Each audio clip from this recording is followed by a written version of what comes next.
well. Uh, Greetings, family. Welcome to another discussion with myself, Kyle Dixon, and Professor David Kelly here with us today. How you doing, Professor Kelly? I'm doing wonderful. Glad to be here. All right, Glad all to right. be here. So, Glad to be alive. indeed. So we've had discussions before. If you check my channel on YouTube, definitely subscribe, like, share. We've had some interesting discussions previously dealing with family, dealing with lineage, dealing with education, dealing with the Black community, uh, male, female, Black male, female relationships.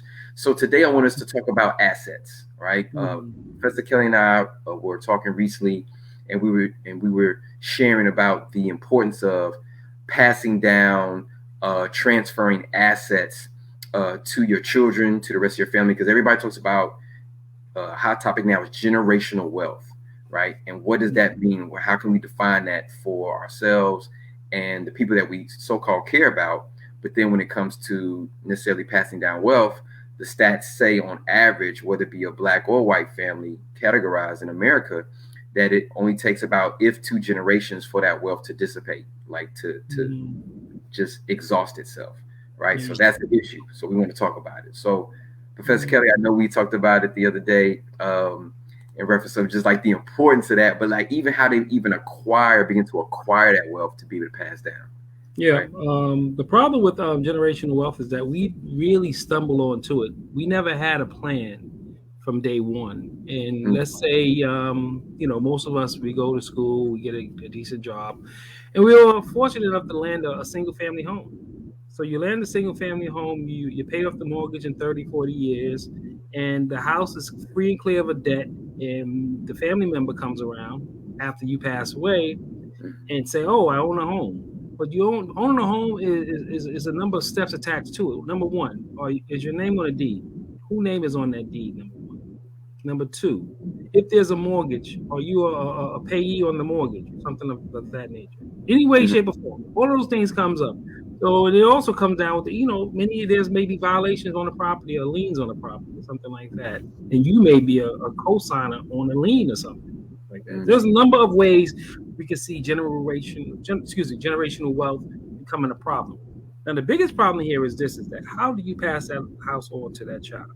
Number one, first of all, you put that child's name on that deed, right? Once you put the name on the deed, it automatically gives that person ownership of that property. So at the time of death, therefore, that person can either sell, refinance, and do whatever they need to do because they actually own the property. The only biggest challenge would be is to find a bank that's willing to fund it, whatever endeavors they want to do, Okay. refinance, whatever have you. They just need to find a bank to do so. But other than that, they still own the property, hands down.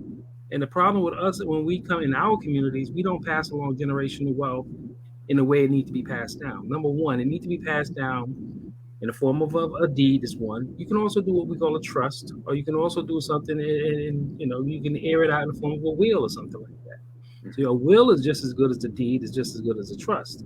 So Okay. if in your will you state that I want to give this and this to this person and this to be broken up, that's in, and you sign it and you make sure it's you have legal representation behind whatever it is you did, and you should be able to pass along that wealth. But the idea is that wealth also comes with liability. And this is the stuff we talked about earlier is that Right. who's going to pay the taxes? Who's going to pay the water? Who's going to pay all the incidentals that comes along with owning that property? And Mm-hmm. if it's a multiple dwelling, then it's going to be bigger headaches because you have other maintenance and upkeep that is a little bit different than a single family home. So in essence, you have to have a plan in place in order for that to maintain itself. So we fall short in the sense that we don't actually train the next generation. So the next other option is say, you know what, I'm not going to pass this on to my children. I'm going to businessize myself. So in essence, you acquire enough property or enough whatever it is you want to do, and you put it under LLC or corporation, Mm-hmm. and then you have a management team that manages these properties or this entity, and therefore it leaves the family outside of the loop, even though the family may own it, but they're not responsible for the day-to-day maintenance of that property or whatever it is that may be. Maybe a business or something like that. Mm-hmm. And one of the other things that we look at generational wealth. Generational wealth is not always something that has to do with a house or a business. It could be anything that has wealth attached to it. Mm-hmm. It could be anything. It could be coins or anything. But the Yeah. point is that you have to be in a position to pass it down to the next generation. If we don't have the tools to go along with it, then you're going to fall short. Now, to answer your biggest question, Yeah. wealth don't stay in the family more than a generation. You know that, right? In our community. Right. That's where So that's, big. that is a problem. So yes, you acquired it and you had the property for 50 or 60 years or the business for 50 or 60 years. Usually the business died with you. And that's Mm, normally how it happens in our communities. But in essence, what you can do is you can prevent that from happening by putting certain things, as I stated, in place. The other thing is that, you know, a business, when you transfer in wealth also have to be, you have to grow it. You can't just, it can't maintain, it can't be stagnant in no way, shape, form. It's like anything correct. else. You know, if a Right. Like business that's is like making, currency. It has to flow. It has to move. It has to. yes. Yeah. So in essence, you have something, but it have to be moving in one direction or the other. You're either going to be selling it to buy something else, or you're going to actually leverage it to buy something bigger. You know, either one or the other. But the key is that wealth got to be perceived in many different ways, and sometimes we have to hire or if not train our predecessors to get it where it needs to be done. You know. Right. Mhm. Right. Ooh, you said a lot. Wow. So I'm let me. sorry. Yeah. No. I No. talk a No. lot. I talk for a No. living, actually. Exactly. We're educated, so that's what we do. So, but no, like I want to go back to something you mentioned earlier, just with like the basic things like liens and deeds and those things, just to kind of give our audience an idea of like how does a lien, what is a lien, like what can it do to throw a wrench, as I would say, into the plans of passing down a wealth. Also, in reference of just like the will and the deed, setting the instructions for the Mhm. family members who are still living or in Mhm. or who have been put in supervision of the property or said assets. Yeah. A lien is usually something that, let's say you went out and bought a car, right? You didn't have Right. cash to do so. So the bank say, you know what? Because you don't have the money to do it, I'm going to take out a lien on your house for $20,000, which is the cost of the car, whatever you purchase, right? Mhm. So now, in addition to, let's say, the 400,000 you own on a house, you're going to have 420,000 owned on a house because why? Because Bank A want the 400 and Bank B for the car want their 20K. So in essence, Mhm. you now own 20, and that's a lien. Until you pay up the 20K, it's going to remain there. So some people say, you know what? The bank didn't ask me for my money. So fine. So the Mhm. bank will not, I mean, the car company didn't ask you for the money, and the bank, the sub lender did not ask Right. you for the money. So you left it like that. But when it comes time to sell, guess who's going to show up at the table? Bank. The bank for the 20K is going to show up and he's going to ask you, excuse me, this house is going to be sold for what? But I need you to pay this as well as the interest that has been accrued on this property over a period of time. That's what a Mhm. lien is all about. And Yeah. usually, what a good title company is it's a company that would actually search out the owners or any liens that may be on an existing property. So let's say you want to buy a property, right? Right. You will hire a title. Your attorney usually will hire a title company, and what they will do is they will vet out anybody or anything that has a lien attached to this property. That may take a couple of weeks, take a couple of months, but it's going to take some time to vet it out. And what they're looking for is things like the car note, medical Mhm. bills, student loans, or anything you may have done to put that house in jeopardy of being leveraged to someone else.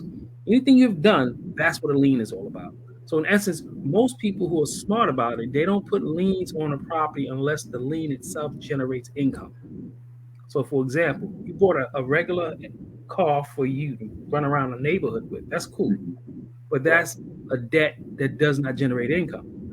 But if you bought a pickup truck that you're going to use for your construction company, and the construction company generates X amount of dollars every year, that's a good Mhm. lien on a property because guess what? The entity of the truck itself is going to generate money to pay for the lien as well. Right. So that's a good investment as opposed to a bad investment. And so it's nothing wrong with leveraging, using your house to leverage opportunity. But the Mhm. problem is it good leverage or is it bad leverage? Good leverage means it's generate income. Bad leverage may mean another thing. Some people can get an Uber. I've seen people do the same thing. They leverage out and get an Uber. I've seen a You lot of know, that actually during this you know? pandemic. So I've seen a so the lot of that. Uber is actually paying for it pays for the house and all the other stuff that goes along with it. So it works both ways. And Mhm. then you have other things that may comes up like violations and that may happen. Let's say, for example, you have a violation because you didn't pay X amount of dollars for upkeep of the property. Bricks fell down and it hit somebody, so you have liability, insurance, and indemnity comes into play. So all of that may comes in, and that's what your violations come in. So you have to pay for that. You also may have to pay for electrical upgrade or plumbing upgrade. All of this stuff is liability that sits on a property. Now, in essence, even though you don't pay it, someone will step in and pay it for you.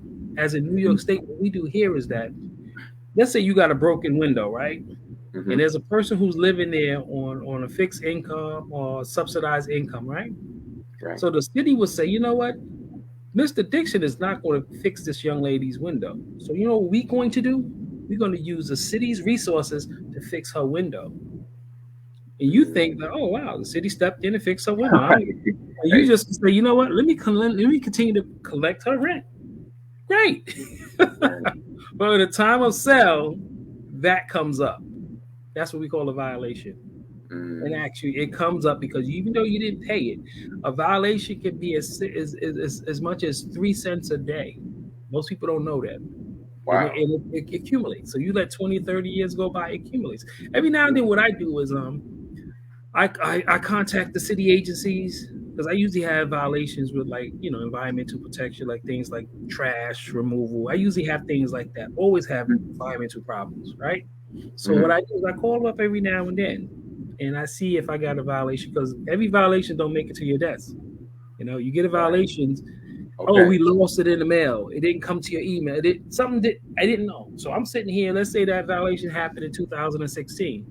Mm-hmm. It was accruing interest at that time, 3 cents a day. Yes. And recently I did it over the pandemic. I called them up because I had some time to call them, and they struck a deal with me. Hey, listen, you got over $2,000 in violations. If you pay me $1,500, we can wipe it all away. It's that kind of thing, you know. Okay. That's what you Yeah. do. So they kind of work with you so that you can get that all. And these are the things that will prevent you from selling your home. These are the things that a title company will look for and tell the seller or the buyer, listen, these are the things you need to vet out. Either you want to buy a violation, because you can actually sell a property with a violation.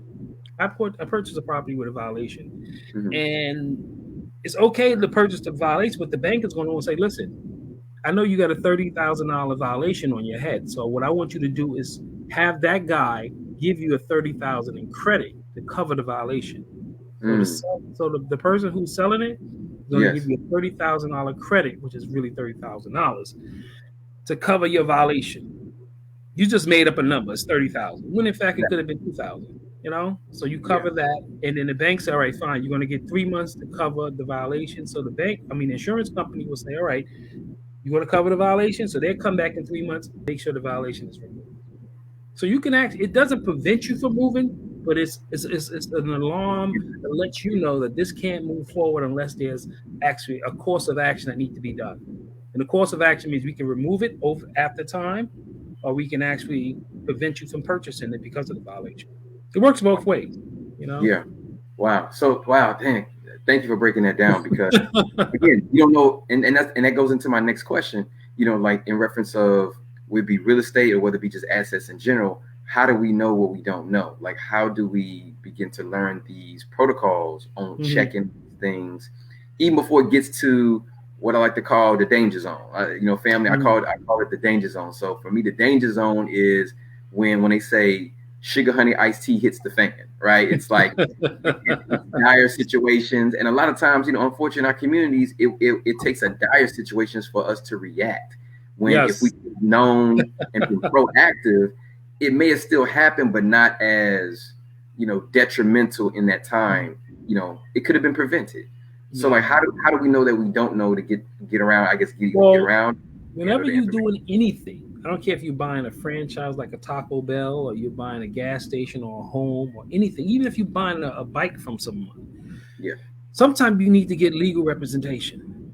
Legal representation will give you an opportunity to find out things you don't know, like a title search. You will not know if there's lien on the property. How would you know that? Right. You would never know, but a title company would be able to use their tools or whatever entity they have to be able to figure out the liens that you didn't know. And those liens can also come from other countries. foreign banks. You know what I'm saying? You didn't have access to that, but they had access to that. So number one, your attorney is the number one. Then at the same time, you also have to have a bank who's going to work in concert with the insurance companies. So you have a title company, an insurance company, your attorney, and the bank all going to work together to make sure that you are properly vetted out. And these are the things that you can't do yourself. Whatever it is you want to do, you have. And this is a good business person would actually employ people like that. You pay for people to do the things or to answer the questions that you don't know. And sometimes you have to remember it's the mindset that goes along with the signing or contracting of services. For example, when you hire an attorney, the attorney works for you. You don't work for the attorney. You don't do what the attorney tells you to do. You hire him or her to do exactly what you want them to do. And that takes a certain mindset because most Mm-hmm. people don't see attorneys as being an employee of them, but they are. So if you want to do A, B, and C, your employee is to make your attorney is to make it possible to clear that way to make that happen. Mm-hmm. Same thing goes with the insurance company. Anything that you're dealing with, you have to make sure that they do what you want them to do for you. And Yeah. that's a different mindset that comes along when people are accessing services. And they act as if the attorney has the end all. No, they don't. I'm paying you. I need you to do me a service. I need you to do it just like this because this is what the outcome I need. Mm-hmm. Same thing with a realtor. You're Mm-hmm. dealing with a realtor who's buying, you tell them exactly what you want and how you want it because you are paying the dollars. And most of us who don't have that wherewithal when it comes to how negotiating services or outcomes, we tend to lose in that area. And then we wind up getting something or being in a situation that we're unhappy with. And then it gets so sad. You get comfortable being unhappy. Yeah. You know? And the idea is that you had all the authority in the beginning to do so, but you choose not to because you didn't know the what or the why or the how. So, Mm-hmm. to answer your question, I'm sorry. Right. Indeed. And that ties into what we were talking about as well in reference of the being in a state or emotional state that a lot of us are in and our families are in, and we pass down those traits or lack thereof of not being able to function in that Mm-hmm. world, dealing with those attorneys, having that mindset. So Mm-hmm. I want you to kind of briefly talk about that because as a family man and as Mm-hmm. someone who plans to start a family soon, like being Mm-hmm. able to pass those not just to the children, but the family's aware of what what the plan and the goal is, like, and how do we Yeah. begin to, I guess, start those habits, you know? Well, we were talking about trauma. We were Yeah, talking about yeah, generational trauma yeah, and how because it generational ties trauma in. is passed along Yeah. genetically. We don't look at you brought up the topic of epigenetics, which is usually environmental, and that can be easily eradicated by changing the environment. So you move Hmm. the person from the environment, the epigenetic threat goes away. That's normally how that works. But what we was talking about is genetic protein combination that is inherited from one individual to the next, which is actually never spoken about. There's some sociologists that talks about genetic trauma. I know the young lady you was talking about, the sociologist who talks about genetic trauma or the trauma of slavery or something like that. We may have Dr. Joy DeGruy. Yeah, yes, that's her. Yes, she Yeah, talks a lot about that, and yeah. the idea is that it goes along that line, but scientifically proven. Have how could you go out and see what codons or what kind of protein or in DNA combination, whatever it may be, is Hmm. causing a person to manufacture themselves in a certain way. And it could be that. And usually you pass along personality traits, lack of enthusiasm for certain things in life, depression, anxiety, Hmm. any kind of mental illness that may go on. That is passed along genetically. And we know that to be the case. We know that the X gene is associated mostly with your mental health issues, you know? So Hmm. ideally, if you know that genetic issues may be predisposition in an individual, how do you eradicate that? You have to teach a person to say, listen, this is the issue. Sometimes we don't know we have Because problems. the issue's right. Sometimes you don't know. Most of us don't know we got problems. But Yeah, then the because sad thing everybody else about around it, us has problems, and it's just we function in that dysfunction. It's like everybody else around me is dysfunction. Everybody else acts like this, yeah, so it doesn't like seem I out of place. like like I tell my daughter all the time, I say, listen, the world is a very smart place, and it's a privilege for people to pull you to the side and say, listen, this is the issue. But if no Mm-hmm. one ever pull you to the side and tell you what you're doing is right, wrong, or indifferent, then you're at a disadvantage. The key is to leave that door open where you can actually allow yourself to be judged, but judge in a positive sense, not judge because of negativity, but being judged in a positive sense and actually to help you become a better person. But the world will allow you to self-destruct and sit there and look at you like a TikTok video, self-destructed, and will never provide any input to help you. This is the type of world we live in. Mm-hmm. Yet we have all of the entities that are around us to be able to help that person, but we choose not to. So, in essence, a lot of us are dealing with generational issues that may be mental in nature or social in nature, and we allow that person to go along their whatever route they want to go and have these discourse that is either negative or unproductive. When in fact, we can just pull them to the side and say, listen, dude, this is the issue. And some of it is so genetic that they can't shake the issue of anxiety or depression. So what we have to do is teach them some kind of behavior modification skills to be able to address that. But in essence, they have to be willing to do so because some people are comfortable being uncomfortable. And that was a hard thing for me to understand. Mm-hmm. When, Same you here. know, how could you be comfortable being uncomfortable? Comfortable being angry, comfortable being sad, comfortable being depressed, comfortable being in a situation where you're unrepresented. You know what I'm trying to say? That's Mm-hmm. tough. But these Yeah. people are comfortable with that. And also comfortable being broke. I don't have any money in my account, so I'm comfortable when I already money, I'm good. That means I don't have any responsibility. I'm like, wow. So it's you have to remember Mm-hmm. that. So the idea, if you're looking at it from a bigger picture, some of this can be generational. And the idea is that you choose not to change it, it will be pervasive in generation A, B, C, and D. And that's what we have been dealing with. And you can see it. We see the timidness in individuals, the lack of self efficacy, or confidence, all of the simple things, to advocate for oneself, all of those things are, are there. And then we also see that they usually give up their power to other individuals over them. Like, for example, attorney. The Mm-hmm. attorney does not take power from you. Give the attorney power. And then you monitor that attorney to make sure that the power is vested in you and not in that individual. You understand? And Yeah. that is a sense of self-efficacy and control, of Mm-hmm. putting yourself first. But most people have. And that's usually a part of the generation. You find it among poor and disenfranchised individuals. Now, the biggest question that we had yesterday was, how is it that individuals who has been accomplished, let's say your parents came out of slavery Mm-hmm. and they did well for the last 150 years after slavery, great. They went on to college, they started these great businesses and did all these crazy things, and they left the poverty of slavery and moved on to the middle and upper class, if not wealthiness. And they may be associated with people who do not look like them, who may Mm-hmm. be European or Asian or Hispanic, but they're not black people. But yet they're comfortable moving within those circles, and they make their home within those circles. Mm-hmm. And is that a comfortable environment to be in? But you know that most people that I see who's in those environments, they struggle with that. They struggle with the day-to-day activity of, what is the Nathan Hilaire book? What's the Nathan Hilaire books? Black Bourgeoisie. You remember that old school book? You talking about E. Franklin Frazier, Black I think, Bourgeoisie? yeah, was it Nathan Ethan? Black Bourgeoisie? I don't know. One of them. This is an old What? school 1950, Yeah. 60 book. Either Frantz Fanon or E. Franklin Frazier. Yeah, I think it's E. Franklin Frazier, the Black Bourgeoisie. Yeah. It wasn't Nathan Hare. I don't Uh, know. yeah. I look it up. When I think of Nathan Hare, I think of Julia Hare. You know, they're psychologists. You know, husband and wife. So Julia All Hare, right, Doctor. so maybe Black Bourgeoisie is what is that one. But the Yeah. idea is that, you see how they was dealing with the dual conscious Mm-hmm. in that book, how they, I want to be this, but I feel this and I feel that.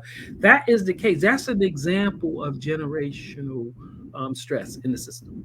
Mm-hmm. You having the dual conscious, and it's not it's something that is going to stay with you until you actually vet it out, or we vet it out as a population of people. And it's easy to be vetted out. Yeah. It's basically saying, I'm taking ownership. That's all it comes down to. Your willingness to take ownership in anything and everything you do.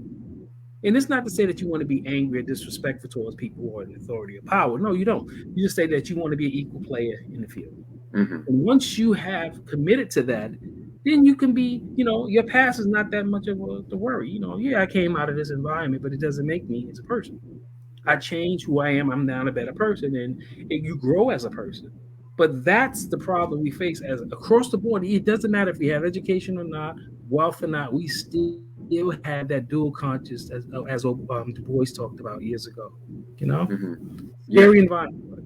It is. It is, and it speaks to a lot of different aspects of when we talk about are we really progressing as individuals and as people and as a community, and that's the constant conversation. Yeah, we have more access to money, or maybe more access to jobs that can acquire money, but then still, how does it make us feel socially, emotionally, physically when in these spaces where we don't totally feel, I would say, at home, or we don't totally feel comfortable. We feel like it can be taken from us at any moment. And I know Dr. Amos Wilson talked about that when reference Mm-hmm. of the miseducation and the misappropriation of who we are as a people and how we see ourselves in the society, not how others really see us, but really also how we really see ourselves. Mm-hmm. And if that's Yes. truly something So that because we aspire to be to, like we aspire to be to, but once we get there, many of us, whether we vocalize it or not, seem to be very uncomfortable in those spaces, or seem to have some type of what a survivor's guilt, survivor's remorse, in a sense.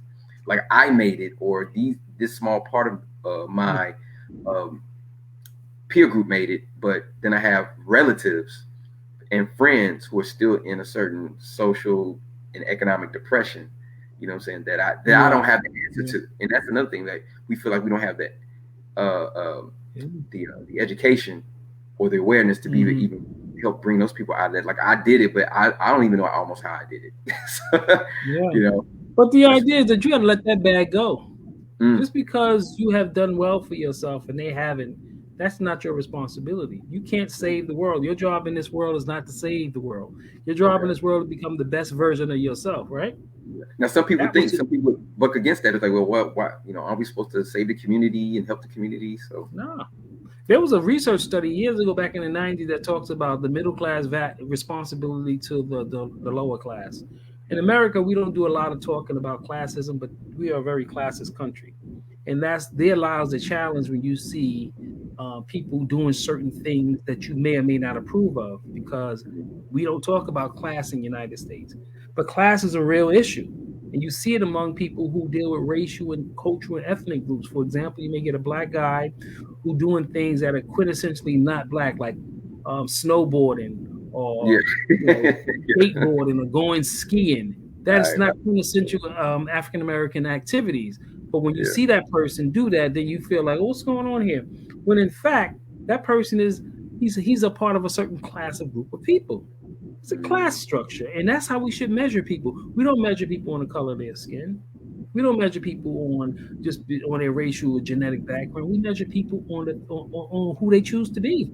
mm-hmm, The context of their character will dictate the class, and you don't necessarily have to be wealthy to be in a certain class. Classism is not built on wealth. Classism is built on choices that are social in nature.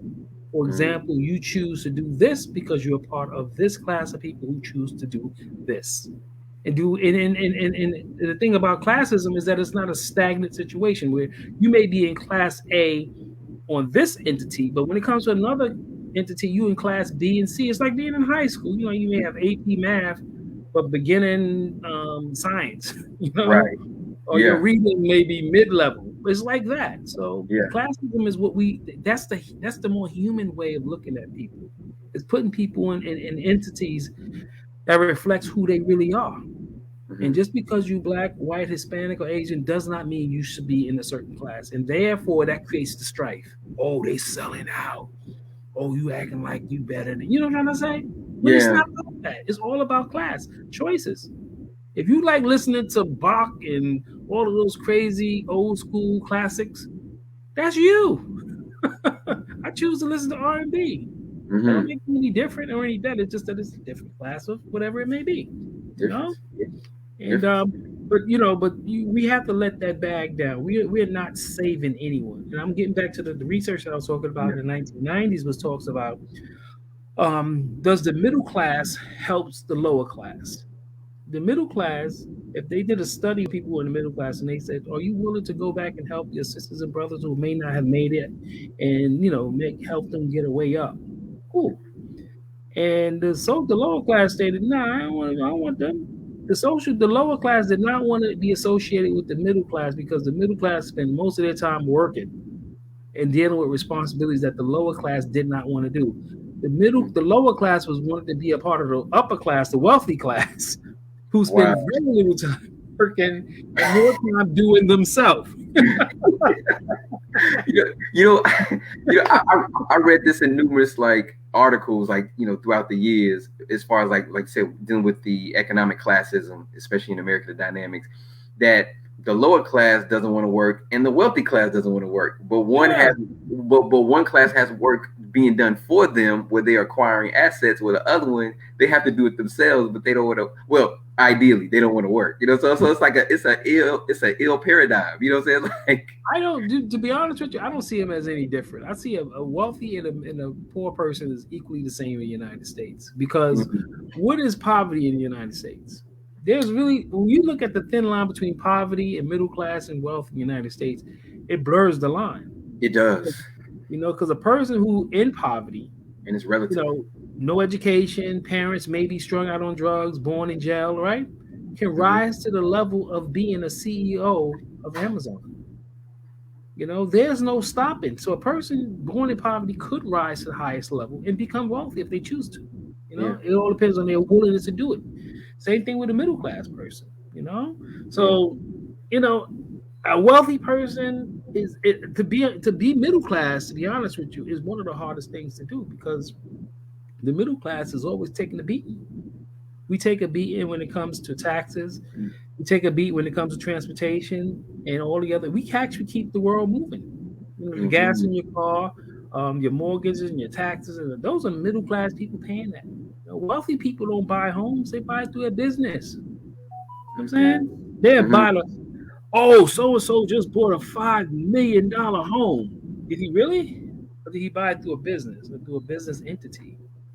They usually buy it through a business entity if they're smart enough. Who's going to go out and buy a $5 million single family home? You got to be Hmm. out of your mind to do that, unless someone's not talking to you properly. But there's Right, right, ways to get around that. You know what I'm saying? right. And it goes back to what you were just saying, the multiple classes. You may be wealthy class or high class in this particular avenue, but then when it comes to business acumen, you're C level. You know what I'm saying? Yeah, Yeah. exactly. Like I see these athletes, they go out and buy these luxurious homes, and I'm saying, hold up, how you gonna buy these luxurious homes and all you do is play basketball or Right. football or baseball? That's it.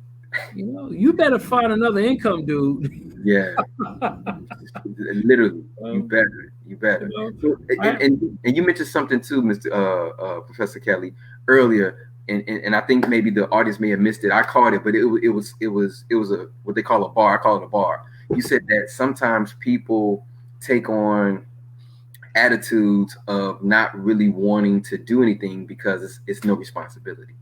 It's yeah. like I don't want to progress because it's more responsibility, and I don't want that, so I just stay broke. I said, well, that's a bar.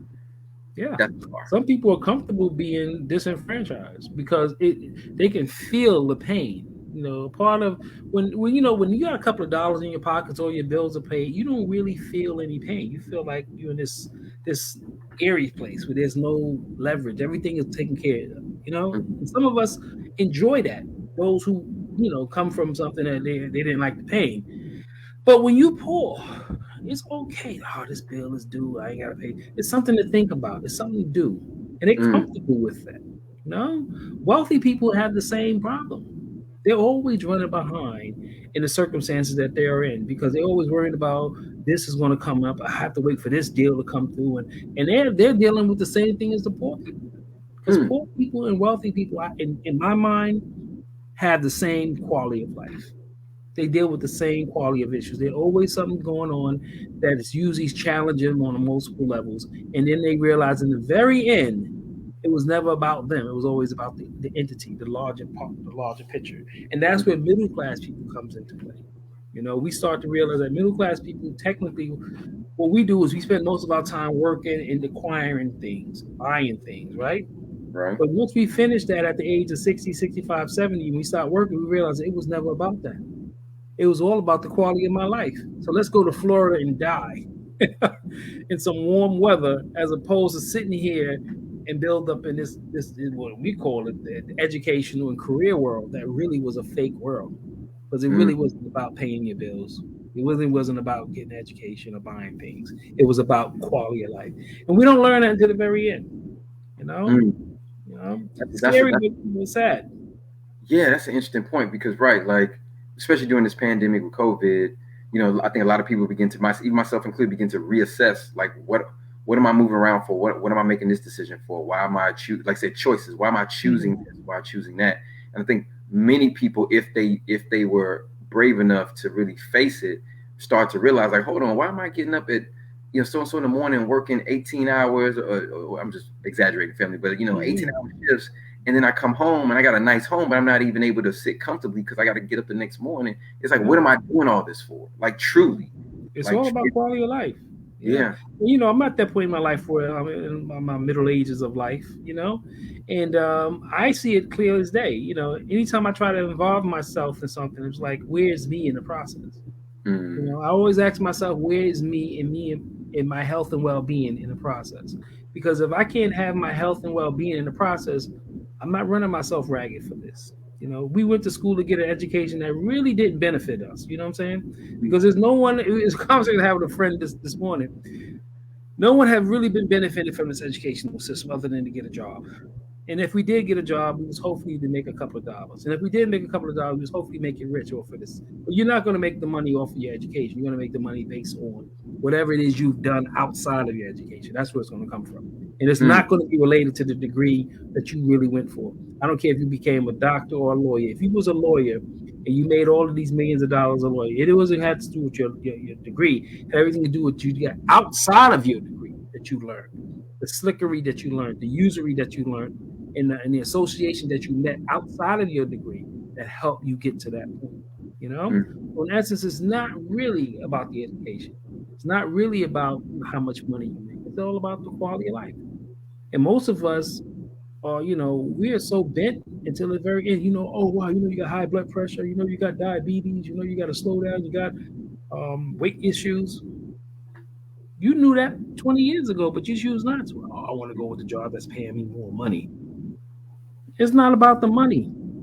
you know, mm. as I tell my son, $50 is just as good as $50 million if you have a plan. If you got a good plan, $50 can get you as far as $50 million. That's all. You just have to be willing to work your plan to get it. And most people don't ever see that because they only see the money or see the physicalness in life as opposed to seeing the bigger picture. Yeah. And when you start to really start to move around people are not asking you for money, they're asking you for things that improve the quality of their lives. So when I talk to people every day, like I have a meeting today at 1 o'clock. Yeah. When I talk to people today, it's all about quality of life issues. What can I do to move me from point A to point B? Yeah. It's not an exchange of cash. It's not $20 is not going to do that for them. Right. $50, $100 million is not going to do that for them. What will get them to move on is basically empathy and compassion in the spirit that you invoked when you told them that information, in the directive that was given. And it came from a place of confidence and understanding and didn't have any what we call disenfranchisement built into the statement.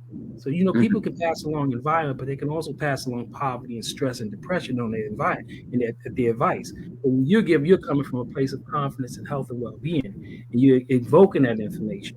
And as you invoke they pick that up. And people carry that with them. Sometimes you say, listen, why is it that some people I talk to has a better outcome than other people? It's because how they transfer the information. Information transfer have a lot to do with who you are. Are you 100% real in who you are as a person? You know, that's why it transfers so well. Martin Luther King was great he was a great communicator. Part of the reason because he was living his life on his last day. He knew it. His speeches got better when he died. I mean, as he get closer to his deathbed, because he knew that was a day. So now you're speaking from a place of reality, a terminality. These are the things that's going to happen to you. You know what I'm saying? And Hmm. that's why it made much more sense as time goes on. Yeah. Yeah. Just speaking on Dr. King in reference of yesterday, Kobe, one of his quotes spoke on that. Like they asked him, would he turn back time? And he said no, because of time and because we don't know when we're going to make that transition, it creates a finality on it to cherish it. It's to Mm-hmm. cherish that the time that we do have. And No, you made a great point. Like especially like having a plan, and again, it's Mhm. the mindset. Napoleon Hill talks about it. Dennis Kimbrough talked about it. Mhm. All the gurus talk about it. It's like Mhm. whatever's in your field, whatever your purpose is in this life, that's going to fuel you throughout the rest of your life. That's going to give you the quality that you're actually looking for or Yeah. wanting to attain. Like you said, the money is great, but if you don't have the inner wherewithal of what makes your life purposeful, what gives you vitality, Mhm. like you said, it's really you just got $50 million just to be miserable, whether it be Mhm. 50 or like you said, 50 million.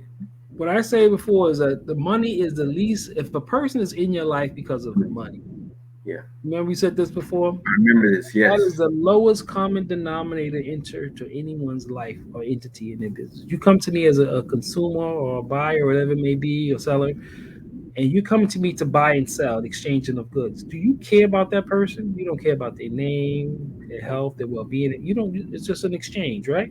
right. But if you come to someone and you had nothing to do with money, but have everything to do with everything else, that person becomes a valuable individual. Mhm. And that's where we go wrong as a society, because we predicate everything we do on a transaction, on a tender, a legal tender, as opposed to a transaction built on the quality of that person's life, the depth of that individual. And not everybody's going to have the highest level of depth or highest level of quality. But the mere fact is that if you can appeal to me on that level, then I can have a relationship with you. But you shouldn't just appeal to me financially. And we have built a society built on money more so than the quality of life. And that's why we're in our situation right now. That's why we are totally in our situation, because even this situation with the Ukraine right now, they're about to go into war in a couple of days. That have nothing to do with money. It have everything to do with the fact that it had to do with your lineage. You know, Hmm. I'm this and I'm that. You can pay all you want, but the idea is that I want to be the full person in my country, a full person, not a half of a person. Right.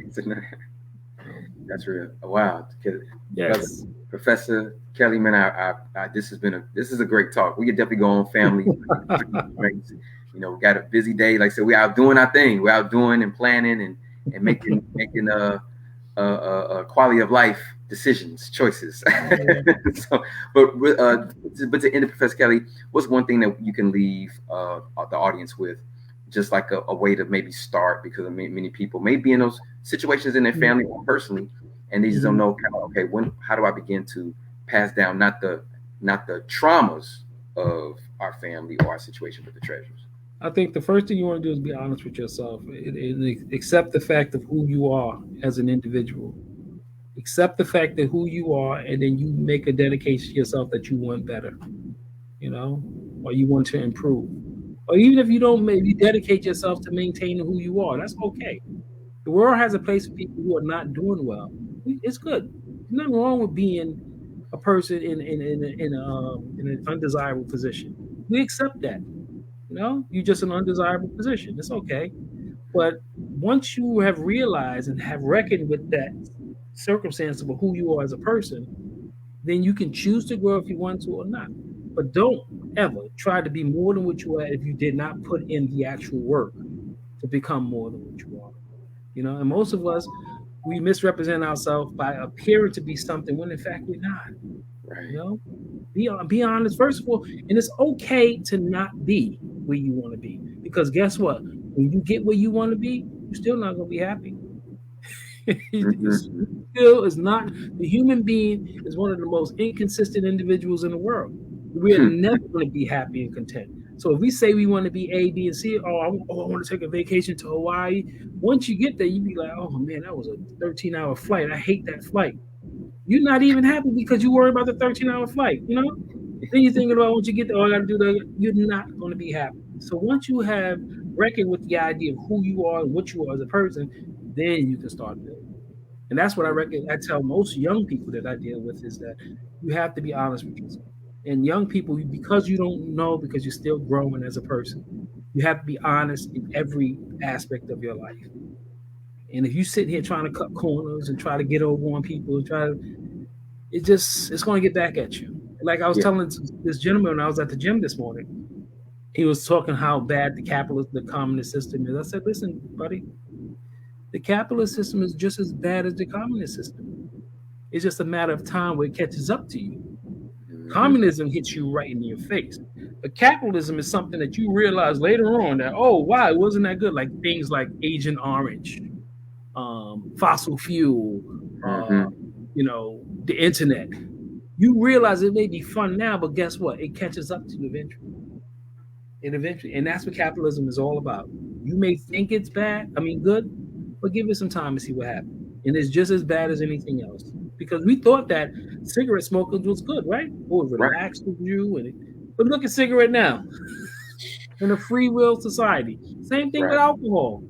Yeah. So there's no perfect system, but what is the perfect system is reckon with who you are as a person. Once you reconcile who you are as an individual and you come to terms with that and you realize who it is you as a person, and it's okay to not be in a desirable position. We play too much game. We play too many games of individuals saying they must be this and they must be that. No, that's our judgment of you. It really doesn't qualify to be anything. What we really want you to do is you should be comfortable who you are, a person, and we should fit into your lifestyle. You don't have to remake yourself to fit in our lifestyle. We fit into your lifestyle. And once you figure out who you are and you're really grounded, then the world becomes a perfect place for you. And you realize that you are just a part of a larger entity of individuals moving in the same direction. You may attract a couple, may lose a couple, but the idea is that you're honest, and that's when you see quality of life expectancy increases. You know, we have people who live long lives, but was it a quality live as opposed to a person who lived a long life and they just put on 100 years? Right. We wanted that quality of life where you felt up until the last day you felt at 100%. You was a vessel of help and well-being for other people as well. That's what we're looking for. Mm. Mm. That was a long Yeah, right. tail. I mean, like I said, we're educated, we're learners, man. So that's what it happens. Especially when we have, like, you have life experience. You've been teaching. You're a family man. You're a professional. So that's what it is, and that's why I'm grateful to have you on here. And again, family, these things that we're talking about, these are our takes and opinions on our environment, our world. And again, if you agree to disagree, that's fine. That's okay.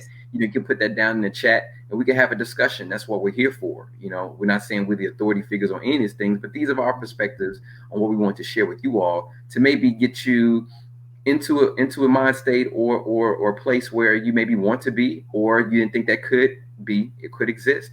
So, Professor Kelly, I know time is of the essence. I thank you, sir, for sharing your expertise and time with us today. All right. Thank you, and I appreciate it. Thank you, Thank sir. you. So family, thank you for taking your time with us. Please like, share, subscribe to this channel. Leave your comments down below. And as we said before, again, look for that quality of life that you can achieve. And if you want to, you can assess it for not just you, but to pass down as an asset, right, to your family, all right, and your loved ones. Okay. On that note, we say peace.